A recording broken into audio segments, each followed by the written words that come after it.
मित्रांनो, फक्त आपली सद्विवेक बुद्धी जागृत ठेवायची, म्हणजे आपण कुठल्याही फ्रॉडपासून वाचू शकतो.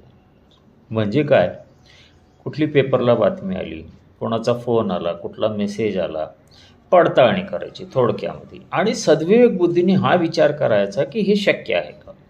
समजा कोणी असं म्हणलं की दे मला एवढे पैसे, मी तुला 2 कोटी सबसिडी आणून देतो, तर विचार करायचा की सरकार ताबडतोब गपचिप तोंड बंद करून 2 कोटी द्यायला वेड आहे का.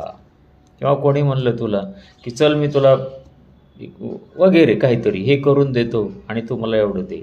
फक्त विचार करायचा सद्विवेक बुद्धीने की हे पॉसिबल आहे का. आपण स्वतः कोणाला पैसे देतो का, किंवा आपण स्वतः कोणाला असं देऊ शकतो का, तर मग सरकार कसं देईल, या गोष्टीचा विचार करायचा. एवढं जर केलं तर आपण फसण्यापासून नक्की वाचू शकतो.